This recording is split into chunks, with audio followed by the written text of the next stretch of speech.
Dungeon, you know what I'm saying? G Money's podcast, YouTube 9075. Come check us out, man. I'm talking about we got a little bit of something for everybody, you know what I'm saying? Yeah, from the third to the yellow. Nobody does it better. You know what I'm saying? We got a team over here, man. I'm talking about Southside team that, you know, what's been going on in the hood and tell you what's going on around the hood. You know what I'm saying? And we some H-Town supporters, man. I mean, from the Texans to Astros to the Dynamo. You know what I'm saying? We gonna keep y'all tuned in. You know, also I got y'all know we got special guests, man. One of my homies. I mean, we've been doing this since day one. One of my day one partners. You know, if you got day one partners, you know, you need to keep them around, man, because we dropping like flies right now, man. You know what I'm saying? I'm gonna introduce y'all to my boy, Big Ryan, man, out of 3rd Ward, you know what I'm saying? Big Ryan. What's up, G Money? What's going on with you, baby? Man, just glad you had me over here, man, talking about the old Texans and whatnot. You know, getting ready for my 6th season on Big Ryan's at the After the Texans. Tune in on Facebook, baby.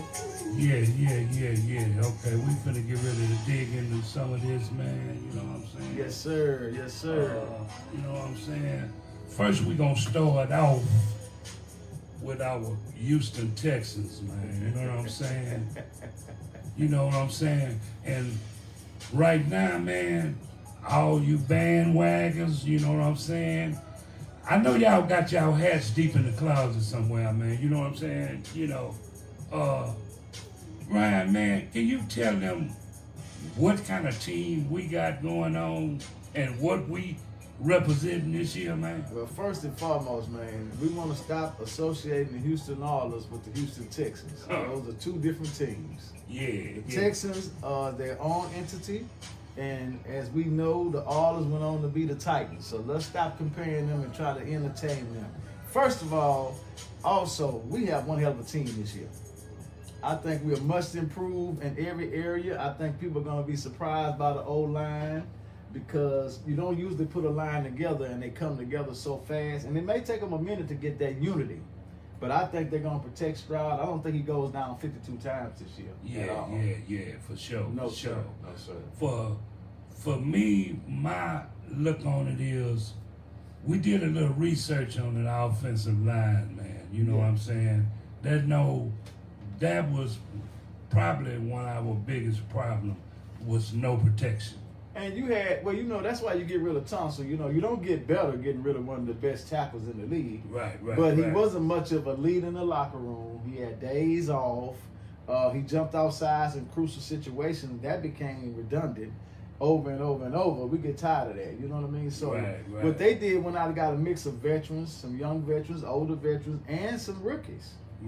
To go along with the last few guys that we drafted along in the last few picks, Fisher and whatnot, you know. So I expect them to be much improved. I think my most concern right now is the running back position.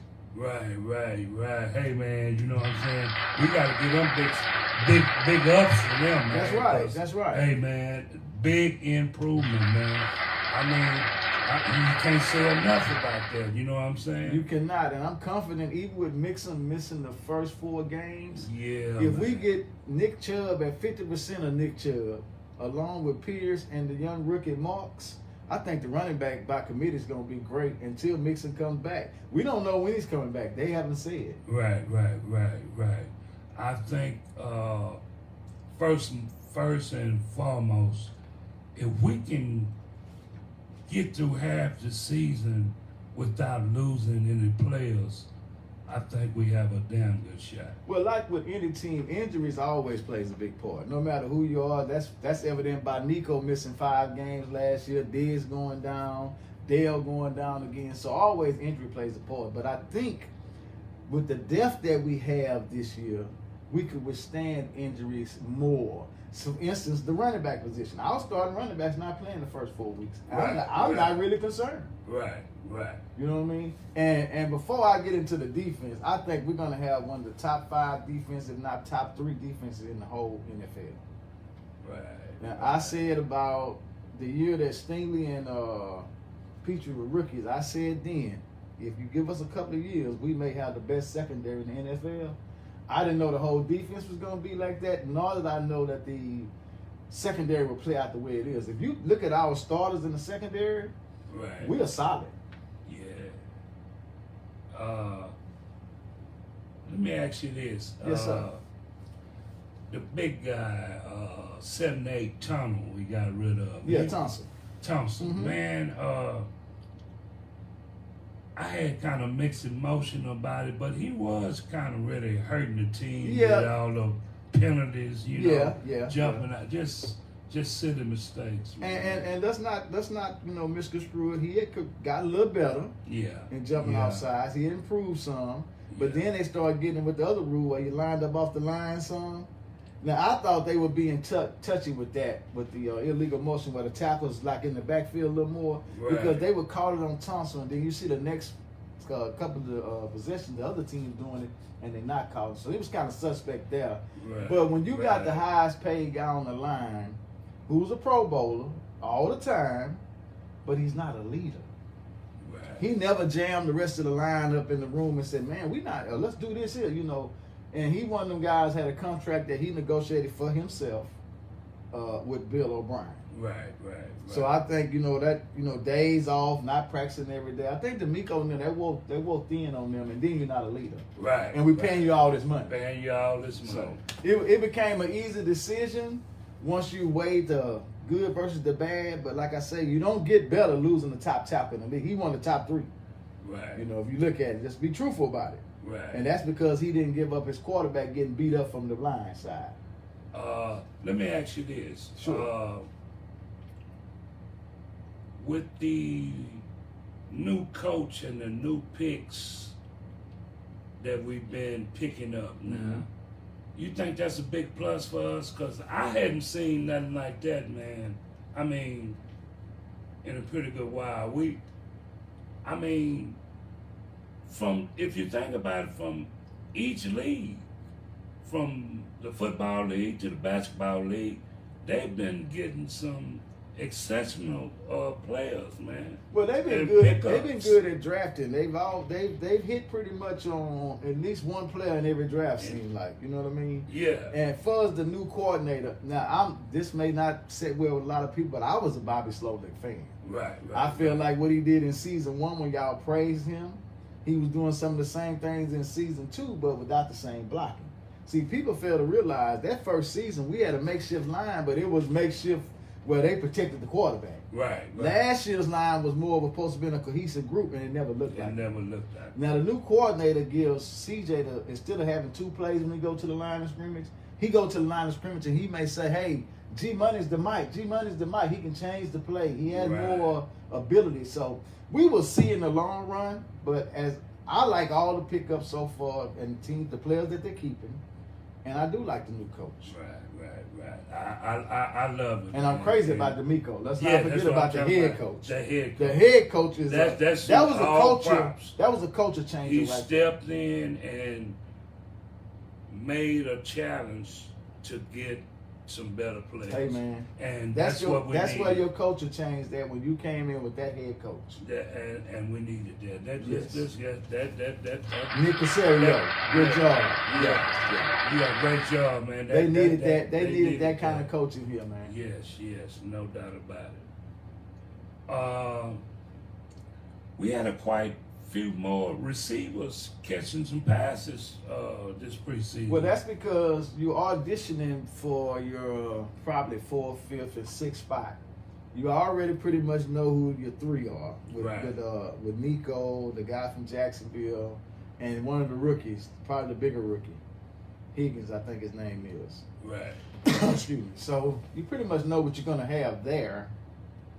You trade one of my favorites, John and Michie. Yeah. One of my favorites, but they did all mean- they could for him. They kept a position for him. They gave him opportunity after opportunity.